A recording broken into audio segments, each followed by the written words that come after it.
উচ্ছে বা করলার সাথে বাড়িতে থাকা এমন বেশ কিছু উপকরণ মিশিয়ে দিলেই আপনাদের বাড়ি থেকে মশা, মাছি, ইঁদুর, টিকটিকি, আরশোলা, পিঁপড়ে বা যে কোনো ধরনের পোকামাকড় মিনিটের মধ্যেই গায়েব হয়ে যাবে।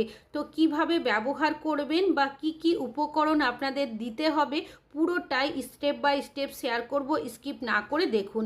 তো আমরা অনেকে দেখবেন বাজার থেকে বিভিন্ন ধরনের ওষুধ, কেমিক্যাল বা স্প্রে কিনে নিয়ে আসি আমাদের বাড়িতে থাকা ইঁদুর, আরশোলা বা যে কোনো ধরনের টিকটিকি, পোকামাকড় দূর করার জন্য।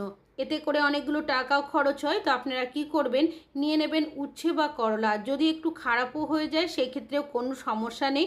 সবার প্রথমে আমি করলাটাকে দুটো ভাগে ভাগ করে নিয়েছি। বীজের যে অংশগুলো রয়েছে একটা চামচের সাহায্যে বের করে নিয়েছি। এবার একটা ছুরি দিয়ে ছোট ছোট টুকরো করে নেওয়ার পর মিক্সার জারের মধ্যে এই করলার টুকরোগুলো দিয়েছি আর কিছুটা পরিমাণের জল দিয়েছি। তারপর এটাকে পেস্ট করে নেব। আপনারা চাইলে শিলনোড়ারও এখানে ব্যবহার করতে পারেন। এবার এই যে মিশ্রণটা তৈরি হলো সেটাকে একটা পাত্রের মধ্যে আমি ছেঁকে নেব। তার জন্য আমি এখানে একটা চায়ের ছাঁকনির ব্যবহার করেছি। তারপর চামচের সাহায্যে ছেঁকে ছেঁকে যে করলার রসটা রয়েছে সেটাকে বের করে নেব। আর যে ছিবড়ার মতো অংশটা রয়েছে সেটাও কিন্তু ফেলবো না, সেটাও ব্যবহার করব। তো কিভাবে ব্যবহার করব স্টেপ বাই স্টেপ দেখুন, না হলে কিন্তু বুঝতে পারবেন না। সবার প্রথম যে উচ্ছের জুসটা বের হলো সেটা সাইডে রেখেছি আর ছিবড়ার অংশটাকে একটা পাত্রের মধ্যে নিয়ে নিয়েছি। এর মধ্যে দিয়েছি কিছুটা পরিমাণের ঝাল লঙ্কার গুঁড়ো আর এখানে একটা নিয়ে নিয়েছি সাবান। আপনারা যে কোনো ক্ষারযুক্ত সাবানের ব্যবহার করার চেষ্টা করবেন। গ্রেটারের সাহায্যে 1 চামচ মতো সাবানটা আমি গ্রেট করে দিয়েছি। এবার সব উপকরণগুলো খুব ভালো করে মিশিয়ে নেব। তবে সাবানের পরিবর্তে চাইলে এখানে ডিটারজেন্ট পাউডারেরও আপনারা 1 চামচ পরিমাণের ব্যবহার করতে পারেন। সব উপকরণগুলো মিশিয়ে নিয়েছি। অন্যদিকে একটা কন্টেনার নিয়েছি। এবার এর মধ্যে দিয়ে দিচ্ছি আমি বেশ কিছুটা পরিমাণের খারাপ হয়ে যাওয়া আটা। আপনারা চাইলে এখানে ময়দা বা চালের গুঁড়োরও ব্যবহার করতে পারেন। কিছুটা পরিমাণের দিয়েছি এখানে ঘি। প্রথমে দুটো উপকরণকে ভালো করে মিশিয়ে নেব। তারপর সামান্য পরিমাণের জল দিয়ে এটাকে ভালো করে মাখিয়ে নেব। তবে এই মিশ্রণটা কিন্তু খুব বেশি পাতলা বা খুব বেশি ঘন হবে না। ঠিক যেভাবে আপনারা আটা ময়দা মাখেন ঠিক সেইভাবেই কিন্তু মেখে নিতে হবে। এখানে এমন বেশ কিছু উপকরণ দিতে হবে যেগুলো ইঁদুর খেতে আকৃষ্ট হয়। কেন কি ইঁদুর খেতে যদি আকৃষ্ট না হয় তাহলে কিন্তু কোনোই কাজ হবে না। তাছাড়াও আরও বেশ কিছু উপকরণ এমন ব্যবহার করতে হবে যেগুলো খাওয়ার কারণে ইঁদুরের রিয়াকশন হয়ে যাবে, যার কারণে দেখবেন ওরা কিন্তু বাড়িতে 5 মিনিটও থাকতে পারবে না। তো এখানে কিন্তু খুব ভালোভাবে আমি এই মিশ্রণটাকে মাখিয়ে নিয়েছি। তারপর ছোট ছোট এভাবে লেচির মতো করে নিচ্ছি। এইভাবে আপনারা গোল করে একটু চ্যাপ্টা মতো করে নেবেন। তবে এই মিশ্রণটা কিন্তু খুব বেশি মোটা বা খুব বেশি পাতলা করা যাবে না। ঠিক এইভাবে করেই বানিয়ে নিতে হবে। বাকি যে ডোগুলো রয়েছে আটার ঠিক একইভাবে আমি বানিয়ে নিচ্ছি।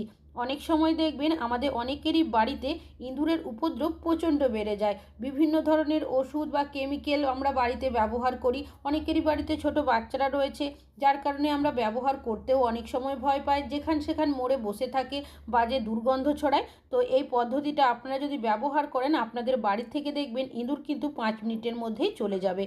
আগে থেকে যে মিশ্রণটা বানিয়ে রেখেছিলাম আমি এইভাবে করে কিছুটা করে মিশ্রণ দিয়ে দেব। তারপর এগুলোকে ভালো করে মুড়িয়ে দিতে হবে, কোনোভাবে যাতে ভেতরের মিশ্রণটা বাইরে বেরিয়ে না আসে। কেন কি ইঁদুর যখন খাবে যদি আগেই ভেতরের মিশ্রণটা মুখের মধ্যে পড়ে যায় তাহলে কিন্তু ওরা আর খাবে না।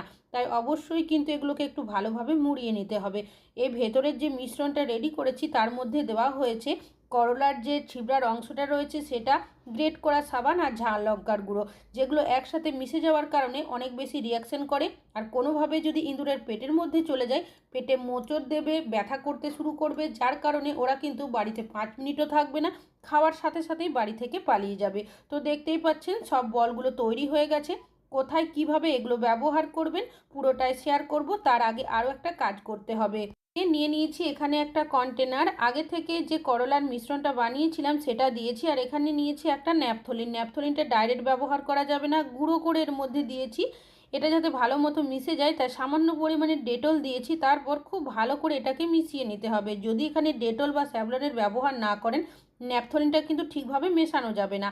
আর নিয়েছি এখানে একটা স্প্রে বোতল, তার মধ্যে আমি মিশ্রণটাকে ঢেলে দিয়েছি। চাইলে এখানে আপনারা স্প্রে বোতলের পরিবর্তে জলের বোতলেরও ব্যবহার করতে পারেন।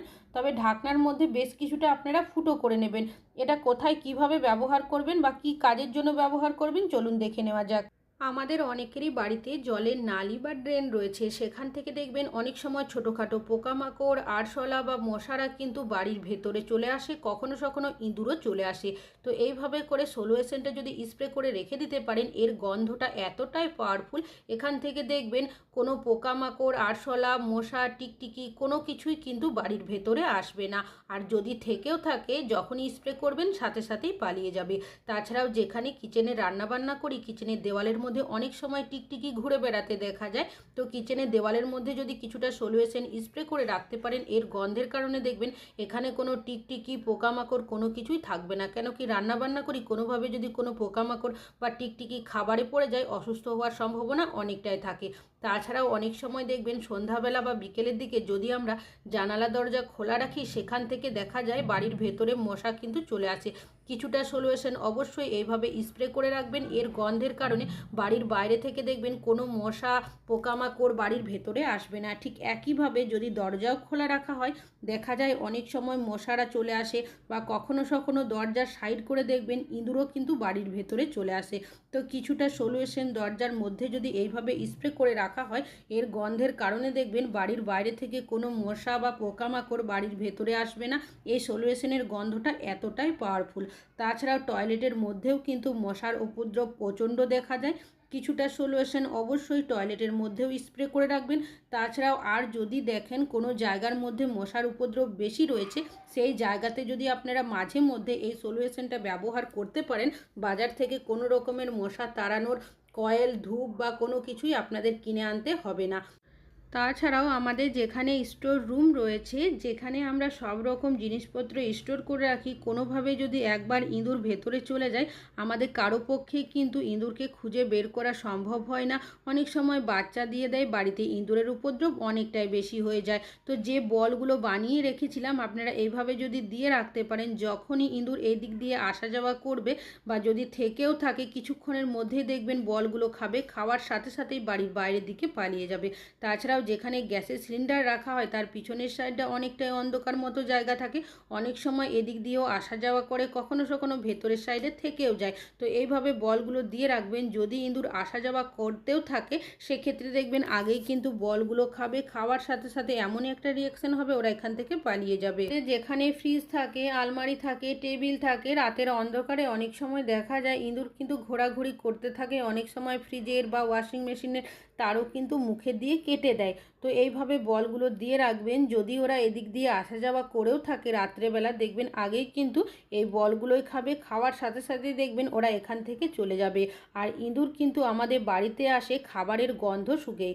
রাত্রেবেলা যখন কিচেনের লাইট অফ করে শোয়ার জন্য চলে যায়, অনেক সময় কিচেনে যদি ভুল করে খাবার দাবার রেখে দিই, সেক্ষেত্রে মুখ দিয়ে দেয়, চারিদিকে এঁঠো খাবার দাবার ছড়িয়ে দেয়, পরের দিন আবারও পরিষ্কার পরিচ্ছন্ন করতে হয়।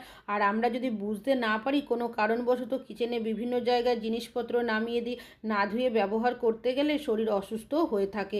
তবে ইঁদুর কোনখান থেকে বাড়িতে আসছে সেটা অবশ্যই লক্ষ্য রাখতে হবে। বিশেষ করে কোনো বাইরের সাইডে জানালা যদি থাকে বা দরজা যদি কোনো কারণবশত রাত্রেবেলা বা সন্ধ্যাবেলা খোলা রেখে দিই, সেই দিক দিয়েও কিন্তু ইঁদুর বাড়ির ভেতরে চলে আসে। তো যদি আপনারা দেখে থাকেন, সেই জায়গাগুলো সাইড করে সন্ধ্যাবেলা বা বিকেলের দিকে অবশ্যই এই বলগুলো দিয়ে রাখবেন। যখনই ইঁদুর বাড়ির ভেতরে আসার চেষ্টা করবে, আসা মাত্রই দেখবেন ওদের এমন একটা রিয়াকশন হবে, খাওয়ার সাথে সাথে ওরা কিন্তু বাড়ির ভেতরে তো আসবেই না, উল্টে বাড়ির বাইরের দিকেই পালিয়ে যাবে। তাছাড়াও আর যদি কোনো জলের নালি বা ড্রেন থাকে, সেখানেও অবশ্যই দিয়ে রাখবেন। আশা করছি আপনাদের এই রেমেডিটা অনেক বেশি কাজে আসবে। ভালো লাগলে